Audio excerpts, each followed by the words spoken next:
Hey everybody, my name is Russ. That is Lauren. Welcome to our Sunday vinyl video. And this one is kind of a fun one. We've done like a surprising amount recently of vinyl reviews of things that we got for free one way or the other.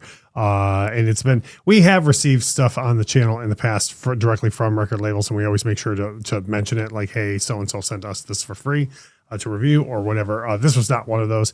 And actually the string of reviews we've had come out lately have been like gifts from friends for like birthdays or whatnot. This one here was actually something that we went to a record store or a record show here in Jacksonville, and which we do a lot. We really like a lot of the record shows that are here in Jacksonville, and this was a pretty good size one that was in I want to say it was like the size of about 3, like where if you go to a conference room in a hotel, and they can like open those things and link them together. It was about, I want to say it was about 3. I think it was about 3. About 3 of them. Mm-hmm. Lots of vendors, probably from a good amount into like Louisiana and Georgia, maybe even into the Carolinas, and then a whole lot here from Florida. So anyways, we were just kind of kicking around, and we had like a good amount of stuff that we kind of had our eye on and things we were looking at. But during the course of the event, they were giving away, I think, did they give away maybe not a ton, but they gave away. They had about 8. Okay. And did you win the first one of the day? I won. Well, you won the one. I won the first one. I heard after we got there. We got there at like 12:30 or something. Probably started at noon. No, I think they started like 9, so it wasn't the first one. So yeah, we got there around noon or so, and then they asked a trivia question, and Lauren was right, and then she won, and I think you had a couple things to pick from. Right? I did have a couple of things to pick and from. This is what she picked. So before we get into our usual thing, what we do of the packaging and sound and price and value and all that. What was the question that was asked? The question that was asked was, who is the only popular musician to win the Nobel Prize for Literature? Oh, right. And I thought I knew, but I was wrong, and it was Bob Dylan. Right. I know that now because of you winning that day, but I can't remember who I thought it was.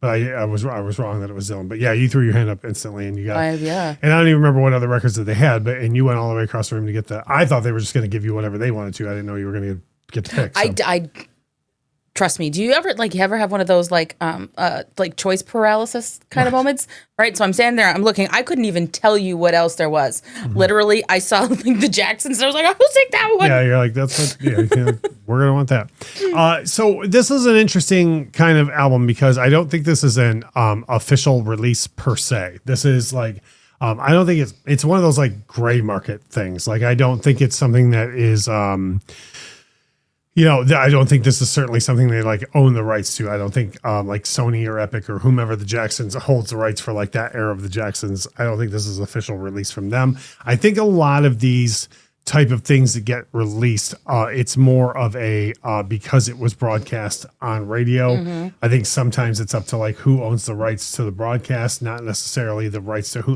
whomever wrote the song or like, for example, they do Music and Me on here. Where, that song could get real rough with like whether or not MJ's estate owns the publishing to it or whomever wrote the song owns the publishing to it. Or if MJ was signed to, I think he was signed to Epic at the time or Motown or whomever, the releasing a live version of that could get real sticky real quick. So things like this kind of happen because like they're releasing this live recording they own, which is legally not these songs. It's kind of hard to describe. I know. I totally get what you're saying. It's just like how we listen to there's a free channel that plays a lot of the Casey Kasem Top 40 Countdown. Like they're playing the broadcast, they're not playing the songs. Right. Yeah. So that's how they can get away with that being free. So having said that, I'm thankful for things like this that they exist because on the channel, I've talked about this before. Like I grew up an enormous Michael Jackson fan. I don't dislike anything he did with the Jackson 5 or the Jacksons.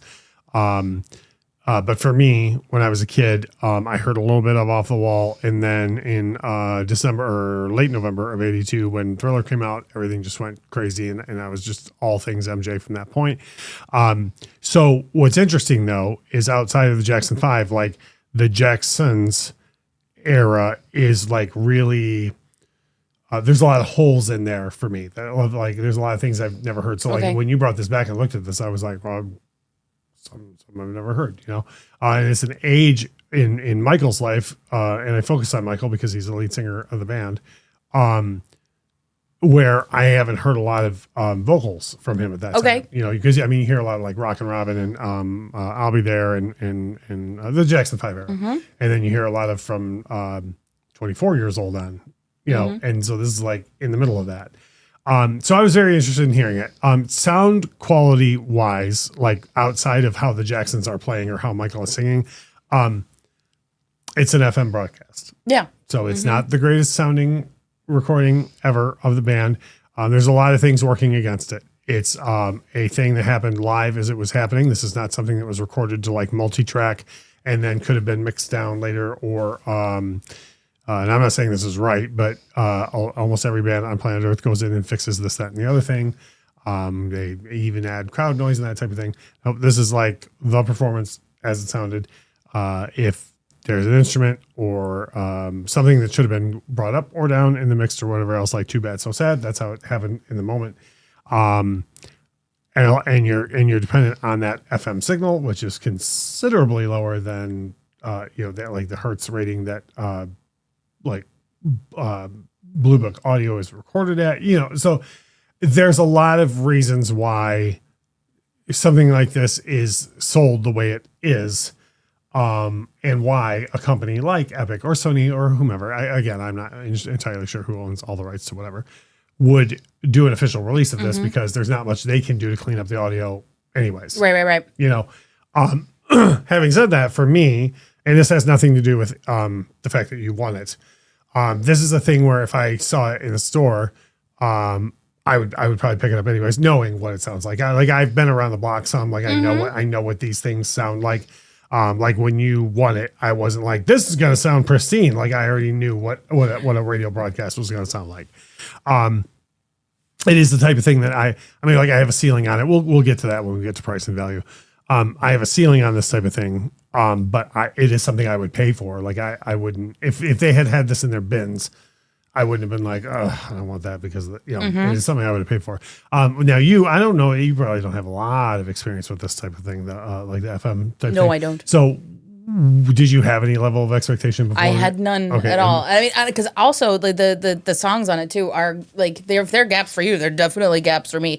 So I had no expectations of anything other than this is going to be something I've never heard before. So let's just what did you think overall? I mean, I thought it was fun, and again, just for that little snapshot in time of what it was, I think that's what people heard when they heard it broadcast on the radio. Like, so you could put this on and you could be somebody listening to the radio at that time and catching that broadcast. And it's like, this is what this is what it was. So. No, I totally agree. Absolutely. As far as price and value goes, the value is awesome because it was free. No, but to be honest, I don't even know what this goes for. I know it's a 2 LP set.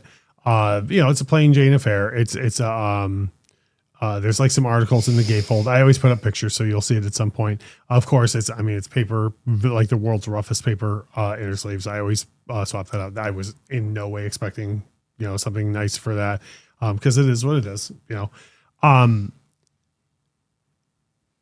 However, when I think of stuff like this, like you won this, and I think, well, what would the price be that I would look at that and go, that's a bit much for that.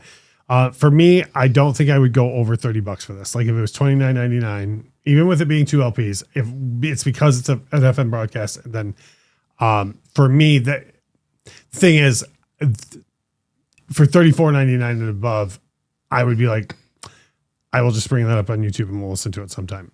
Sure. No, because I'm certain this is on YouTube. Sure. Yeah. Right. For $29.99 and below, I'd be like, well, I'll put that on a party sometime. Yeah. Like people are over, I'll throw it on. And people we know will be like, is this someone covering the Jacksons or no? I'll be like, no. It's like mid-level mic that you don't know. Like it's, you know what I mean? Like, oh, okay. That type of thing. So that's my threshold on it. Like, I think $30 I think would be fair. That is totally fair. Like for me, honestly, I saw the choices that were there for me to pick from. And I literally, my brain again, like I said earlier, I was like, I don't know. So I picked this because I was like, Russ will like this. So the value in it for me is that you like it. I mean, if nothing else, it's got Music in Me on it, and I love that song so much. I mean, again, I know MJ fans love to come down on me for no reason whatsoever.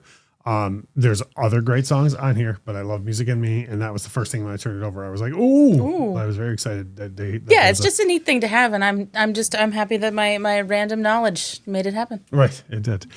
So if you have ever heard this or anything, or you like anything we had to say about it, by all means, drop a like on the video. That helps the channel grow. If you have any other questions about it or anything along those lines, by all means, drop a comment. We'll be more than happy to answer it for you. If this is your first time on the channel, we do have a vinyl video every single week, so you can hit the subscribe button, and if you hit the notification bell, you'll know every time we have a new video. We do try and answer all the comments when we can, so if you leave one, even if it's a day or two, I assure you one of us will get back to you. That is Lauren. My name is Russ. As we always say, thank you so much for watching.